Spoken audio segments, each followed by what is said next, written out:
Ya estamos de regreso con mi querido Mauricio Meshulam. ¿Cómo estás, Mauricio? Gracias, querido Mario. Oye, platicábamos ahorita en Central Aire. No es común ver submarinos rusos en costas cubanas. A ver, cuéntanos, ¿de qué estamos hablando? No es común, por lo menos en esta época. Los ejercicios militares que han tenido lugar por parte de Rusia en costas de Cuba. En estos días. No me refiero yo en el pasado, o sea, sí. Después de la Guerra Fría, sí.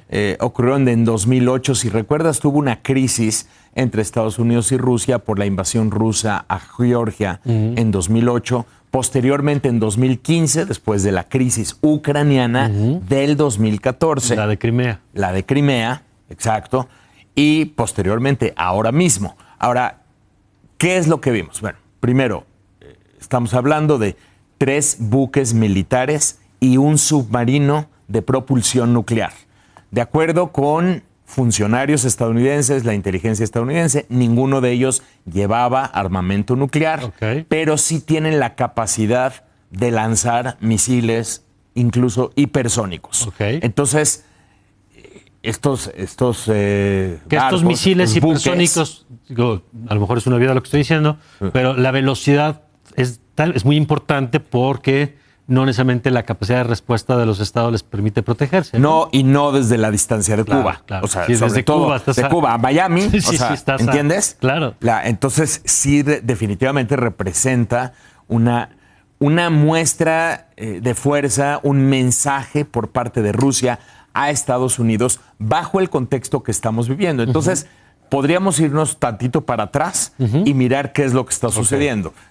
En esta misma semana ocurre la cumbre del G7 en Bari, en Italia, y una de las medidas adoptadas por los miembros del G7, estos son las 7 economías más grandes del mundo, por lo menos eran las 7 economías más grandes del mundo hasta que se les trabó por ahí China, India, etcétera. Pero este grupo de 7 países occidentales deciden, entre muchas otras cosas, un paquete financiero para apoyar a Ucrania de $50 mil millones de dólares, utilizando intereses generados por bienes congelados a Rusia. Porque a los rusos, cuando empieza la guerra, la pregunta es cómo los castigamos por haber invadido Ucrania. Se les congelan y entonces bienes, dinero que tenían en estos países se los congelan. Se los congelan. Esto genera intereses. Entonces se decide utilizar los intereses para apoyar a Ucrania. Sería dinero de Rusia. Sí. Claro. No, por supuesto. Claro. Entonces, por supuesto que esto no es bien visto por Rusia. Y adicionalmente, Estados Unidos, semanas previas, autoriza a Ucrania a utilizar el armamento provisto por Estados Unidos para atacar territorio ruso y detener así la ofensiva rusa de la que ya hemos estado hablando en estos días. Sí, entonces, ahí rápidamente, porque lo que pasaba antes es que Rusia usaba posiciones dentro de su territorio para atacar a Ucrania. Exacto. Y como tenía prohibido usar el armamento de Estados Unidos... Ucrania no podía usar el armamento estadounidense. No podía defenderse, en realidad. Te estaban disparando del otro lado de la línea. Hasta que entraran a territorio ucraniano. Claro, y por eso te disparaban del otro lado de la frontera. Y eso ya cambió. Esto empieza a cambiar y empieza a generar un impacto negativo en las tropas rusas que están posicionadas en la frontera con Ucrania.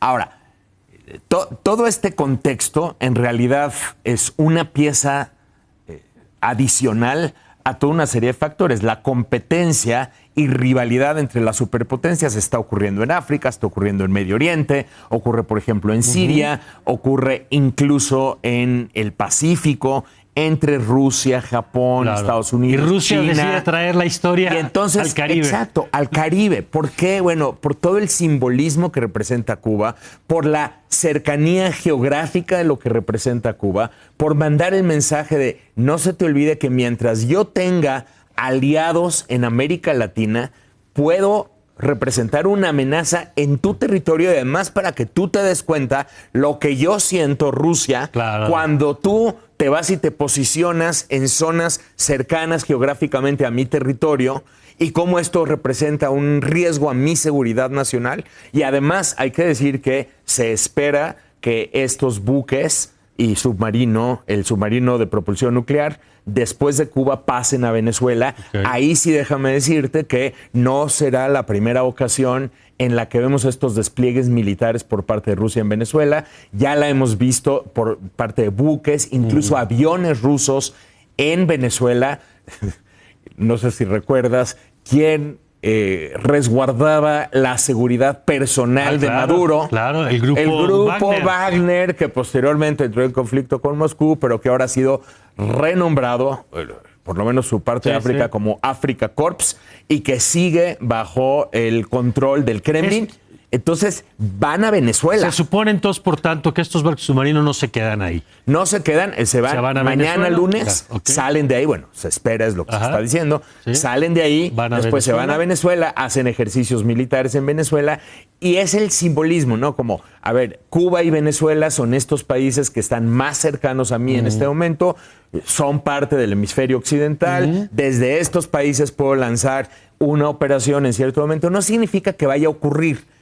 Ahora podemos comentar lo que decíamos fuera del aire, ¿no? La respuesta de Estados Unidos. Sí, que fue muy sobria. Muy sobria. Dicen, no representa ninguna amenaza para nosotros.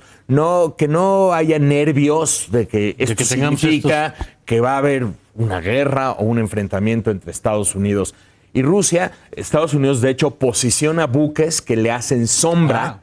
Esto es muy común. O sea, cuando hay barcos estadounidenses en Pacífico, en la zona de influencia china, siempre los buques chinos les mandan y hacen sombra y en cierto momento han tenido riesgo de colisión. Ahí el tema ha estado más delicado, pero aquí se espera que una vez que salgan de Cuba, los buques estadounidenses sigan haciendo sombra a los rusos que se espera llegarán a Venezuela con la sombra de los estadounidenses y dicen los estadounidenses, esto no representa nada, esto es bastante rutinario, ya estaba planeado porque están buscando que no se eleven los nervios, ni mucho menos que se convierta en un tema electoral en donde Trump pueda utilizar en este instante los sucesos y decir, nada de esto estaría pasando si yo fuera presidente porque yo sí voy a negociar Ucrania, yo me voy a poner de acuerdo con Rusia, yo voy a disminuir los riesgos de cualquier clase de enfrentamiento y entonces Estados Unidos reacciona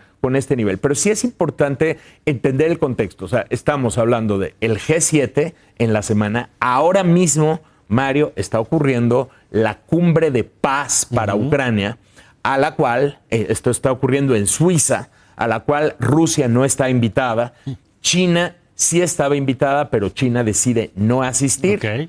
El presidente Biden no puede ir, pero va la vicepresidenta Kamala Harris y va un número quizás de 40 o 50 liderazgos de primer nivel europeos y de muchos otros países intentando discutir el tema de la paz para Ucrania. Y adicionalmente, este viernes apenas sale el plan del cese al fuego de Putin, que básicamente lo que le dice a Ucrania es, yo no tengo ningún problema en llevar a cabo un cese al fuego siempre y cuando tú, número uno, aceptas que no te sumarás a la OTAN y número dos, si te sales del territorio que nosotros que anexamos. O sea, no nada más que Rusia ganó. De hecho, déjame darte el dato. En la contraofensiva ucraniana del 2022, Ucrania recupera parte de este territorio. De ahí también se tendría que salir Ucrania, aunque no esté en posición. Para Rusia ya está. Porque Rusia lo anexó como territorio propio, 4 regiones completas. Obviamente, a lo cual Ucrania dijo, ¿y tu nieve de qué la quieres? Esto está siendo discutido en Suiza en este momento. Entonces, ahora sí, a todas estas piezas añade el factor de los ejercicios militares rusos en las costas cubanas, cerca geográficamente de Estados Unidos, y entonces vas viendo todo el panorama de mensajeos y contramensajeos. Para que vea usted cómo está la cosa en estos días en el mundo, y lo bueno es que tenemos a Mauricio Mechoulam para que nos ayude a entenderlo. Gracias, querido Muchísimas Mauricio. Gracias, querido Mario. Nosotros vamos a una pausa y regresamos con Marta Lamas y Mauricio Meri.